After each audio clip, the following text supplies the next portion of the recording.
What's going on, traders? Head trader Cleveland Bishop here with Top Traders. Hope you guys are having a great day. Wanted to talk to you guys about something that we've been researching throughout really the channel, right? We get a massive amount of information from thousands of traders about how they can formulate different strategies, what broker to use, so on and so forth. And today I wanted to talk to you guys about the 3 mistakes that I'm seeing a lot of you guys making when it comes to creating a profitable strategy. Okay, so a strategy it's a very complex thing, all right? It becomes simple like at the end, but when you're first creating a strategy, you're having to test so many different things, and then eventually you start to get into a process and a feel that you're able to see some type of consistency.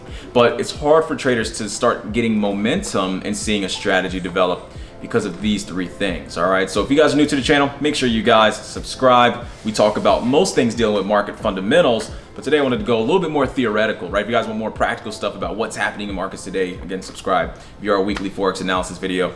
But today, I wanted to talk to you guys a little bit more theoretically about strategy development, something that is extremely important, all right? So first things first, the first problem that we're seeing in regards to people formulating strategies is the first problem that it's just common amongst the entire Forex trading space, stocks trading, whatever it is, it's having a quantifiable edge, all right? So if you don't have an edge, guys, you're not gonna be able to make money in markets, all right? So think of an edge as a basketball player. Let's say there's a basketball court and there's one guy who's 6'5" and another guy who's 5'8", all right? And they're at the rim. What's that guy's edge? It's his height. Easy, you can obviously know exactly what it is. He has an obvious advantage on being able to dunk on that individual, or if they're at the 3-point line, be able to get an easy jump shot over, okay? In football, right? If you're really fast, let's say you run a 4.2 or 4.3, all right? What's your edge in that scenario? It's your speed, right? So if you're lined up against somebody else, boom, and you have some agility, you can get around them. So when you think of an edge in regards to sports, or even in poker, right? Or even in anything, marketing, business, whatever it is, you have this thing that gives you an advantage over your opponent. And in this market, Forex trading, right? This is a game. It's a marketplace of buyers and sellers. And so if you have a buy idea in the market, and you know that there are gonna be other traders there that have a sell idea, what gives you an advantage over those participants? Why are you going to make money, or why is that particular trade or opportunity going to win over the other guy, right? And so the better you can quantify an edge in the marketplace where you can say, hey, this is how I make money, the easier that you can explain it, the easier that you can execute it, the better, all right? So for example, right, so we trade a pullback strategy, all right? Our edge is very simple. We like to see when market conditions are overextended, right? If we know that there are market participants that went way too long or way too short, then right there we know that there's a slight market vulnerability, okay? So think of it in the context of, let's say someone's buying a tremendous amount of gold. Maybe gold prices are moving massively to the upside. Let's say gold's trading at, I don't know, $2,000 an ounce in some context. Right now, gold just broke all-time highs this week, right? It's probably gonna get there. So let's say gold's trading at $2,000 an ounce off of some type of fundamental catalyst. Then that's something that's really important to us, actual reason why the market has moved. Well, let's say gold runs an extra 30% to the upside. Well, if we know that that fundamental catalyst was not substantial enough for there to be a 30% move in the market, then what just happened?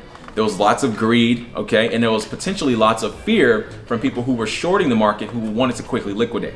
So the moment we can catch the market in this emotional state, then right there, that's our trading opportunity, right? You can imagine that happening in 2008, right? Where people were just buying and buying and buying and buying homes because, again, maybe at the end of the day, they're like, oh, wow, you know, John over here who works at Chipotle just bought a $300,000 house. He got a loan for it. So now you're gonna go get one. And now this other guy's gonna get one, and so on and so forth. And then you have all these people in the real estate market, right, where maybe they don't deserve to be in the market. Maybe they truly shouldn't be in the market at that specific price point. And so what can happen then is instability, right? And so when you can catch markets in that state of instability, those are some of the best trading opportunities. And that's what we pride ourselves on, right? So we have a pretty large academy where all these guys are learning how to catch markets when they see these extended runs in markets, all right? And then we can see that, oh, wow, Euro USD just ran 2%, right, in this past 48 hours. It's about 200, maybe 250 pip price move, right?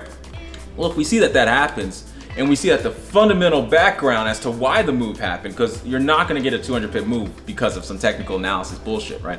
You're gonna get it because there's actually something fundamentally going on.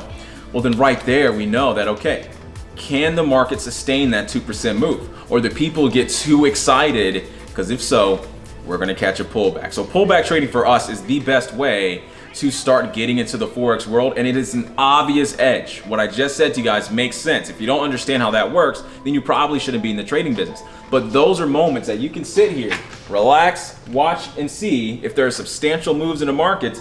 Attack those moves, right? Catch those moments of instability.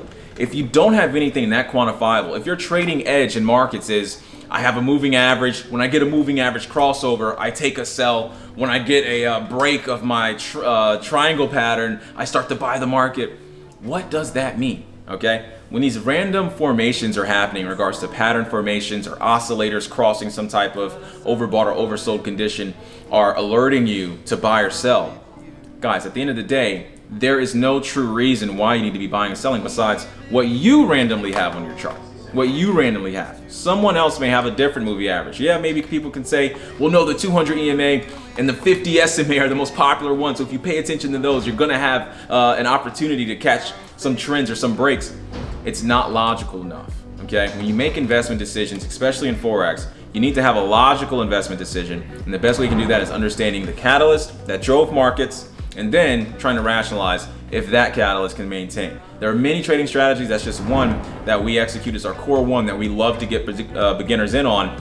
And again, once you start to understand how that works, you can start to trade a little bit better. So, rule number one, have an edge. If you do not have an edge, you're not gonna make money in markets, all right? So tip number two is a framework.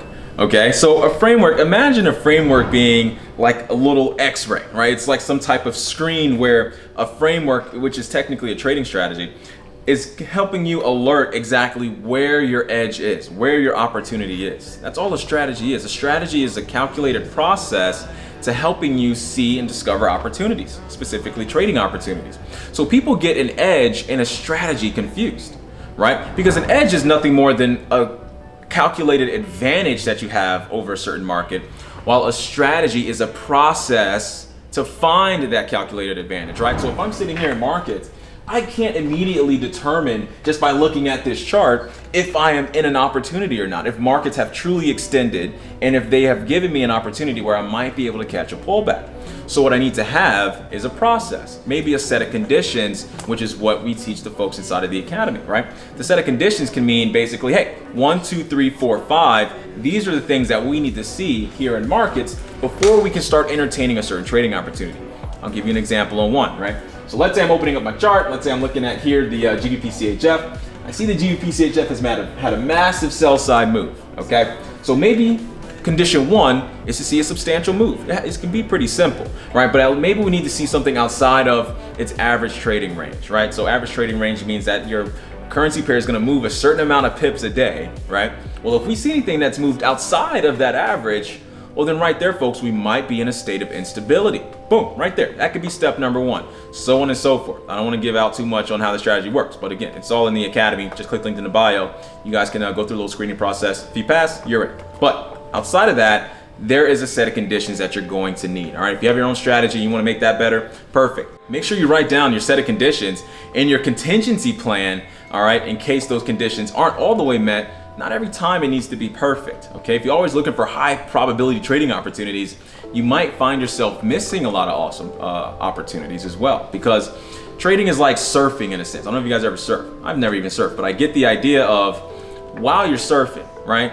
You don't really know how big the wave's gonna be. You maybe see it start to form, but then out of nowhere, you're in this freaking, monsoon almost, right? Same thing with trading. We don't know how large a specific price move is gonna be. There's an occasion to where we can be in a market environment where there's just lots of volatility, but on average, you aren't really sure if this is gonna be a massive trade or whatever it is, right? So, that's another thing, guys. Make sure you have a framework, a calculated way to try to discover and see where there is opportunity, and then boom, right there, you can start to attack and you can start to really pound those opportunities and make some money, all right? And so for me, the third reason that I think a lot of traders are making massive mistakes is because their money management sucks, all right? Guys, at the end of the day, we're in the portfolio management business, right? We are managing capital inside of a portfolio. All right, so you could have the best strategy in the world. You can have an edge that is easily quantified and calculated, and you can have a framework that can get you inside of trading opportunities all day long.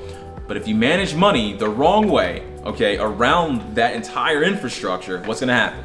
you're not gonna make any money, okay? So this system that you're creating, everything matters, right? I always say the Forex exam is cumulative, right? Remember in high school or college where you can take an exam in the first month, but then the second month, none of the stuff that you learned the first month is on that same exam? That's not the way Forex works. If you're gonna have a good strategy, perfect. If you're gonna have a good edge, perfect. You need a good psychology, you need a good money management plan. It all has to work at the exact same time, or else it's going to fall apart. All right, so money management is no different. Everything can be perfect, but with bad money management, you're gonna do a horrible job at creating profitability. So to recap, okay, make sure you have a solid trading edge. Without that edge, you'll never make money, okay? Make sure you have a solid framework, a solid strategy that's gonna allow you to discover when that opportunity is at hand, okay? And then, of course, folks, if your money management is off, I can't express to you enough, you will not see profitability even if you get everything else perfect, okay? And there's two more things that we like to discuss as well when we're onboarding our new members here inside of the Academy, but we're gonna keep those for the Academy, folks. They're very, very powerful. If you wanna learn a little bit more, all right, about some of the mistakes that you can start to avoid if you guys have been struggling with trading a little bit, I would suggest get inside that Academy, okay? You schedule a call, if you pass our screening process, you're in, and then we can get started. And if you guys have any questions about why you may be struggling in markets or whatever, the email's down below. Shoot an email over to us, and we'll be right there immediately to shoot you guys some details, maybe some suggestions right back. All right, if you guys need anything from us, let me know. Trade safe, folks. Okay, talk to you guys soon.